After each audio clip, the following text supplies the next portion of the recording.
If I had not double-checked my purse for my military identification card that cold Tuesday morning, I would likely be trapped in a fake marriage right now instead of speaking to you as a free woman. Standing completely still on my back porch 3 weeks before my big wedding day, I listened to my sweet fiancé explain over a phone call how he planned to rob me of every dollar I had ever earned. He had no idea I was listening behind the door, and he certainly did not realize that 12 years of Army internal investigation work had made me an expert at destroying men like him. Welcome back to the channel and thank you so much for listening today. Before we dive into the rest of this wild story, please hit that subscribe button to help us grow our community. I would love to know where in the world you are tuning in from today, what the weather is like in your city right now, and what you think about this situation. Drop a quick comment down below with your town, your local weather, and your thoughts because I read every single response. The man I was planning to marry was named Garrett Hayes, a 38-year-old independent wealth manager with endless charm, incredible manners, and a brilliant smile that made everyone love him instantly. My family adored him, my friends thought he was an absolute saint, and he constantly took care of small details to make my busy life easier. He believed I handled simple military administration because I never disclosed the classified, high-stakes financial investigation work I actually performed every day. Our upcoming wedding was fully planned, with blue color schemes chosen, venue deposits paid, and dozens of paper invitations delivered across the country. Garrett insisted on managing most of the wedding paperwork himself, claiming he wanted to protect me from stress while I worked long hours at the base. I thought he was being deeply romantic and helpful, but in reality he was setting up a massive legal trap to steal my entire net worth before I ever caught on. My discovery happened purely by accident when I drove away from our home to run a quick personal errand before my morning shift started. 10 minutes down the road, I realized my military identification card was still sitting on our kitchen counter right next to my house keys.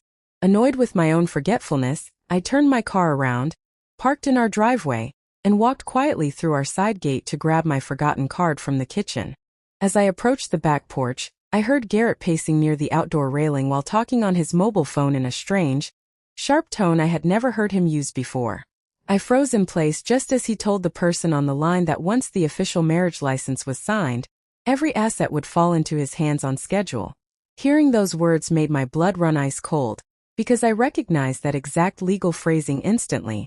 I stepped back against the wooden exterior wall, held my breath, and listened as he casually explained his plan to consolidate our bank accounts immediately after the wedding ceremony ended. He chuckled quietly to himself, telling his caller that I owned far more assets than I realized, and that I had absolutely no idea how to protect my money from him. When he added that it would be too late if I ever figured it out, my military training kicked in immediately. I pulled my smartphone out of my pocket without making a sound and started a clean digital voice recording, capturing every single word he said through the crisp morning air. Instead of charging onto the porch to scream at him, I walked back to my car with a totally calm face, drove straight to the military base and locked my office door. Listening to the clear recording in private, I stopped seeing my fiancé and began analyzing a criminal subject. That afternoon, I contacted a trusted intelligence colleague named Wayne, who specialized in civil background verification, and asked him to run a discreet check on Garrett's full personal history. 2 days later, Wayne called back with shocking news that Garrett had been engaged twice before, with both relationships ending abruptly right after large sums of cash and property titles were quietly transferred into joint accounts held in his name. Both women had walked away ruined without filing police reports out of pure shame. Understanding that I was dealing with a seasoned serial fraudster, I chose not to confront him right away, opting instead to gather undeniable proof and build a bulletproof case against him. Over the next 2 weeks, I played the part of a loving, oblivious bride to perfection, while secretly tracking his movements and documenting every single financial document he urged me to sign. Garrett became bolder by the day, casually pushing for legal control over my personal house, my savings, and my life insurance policies.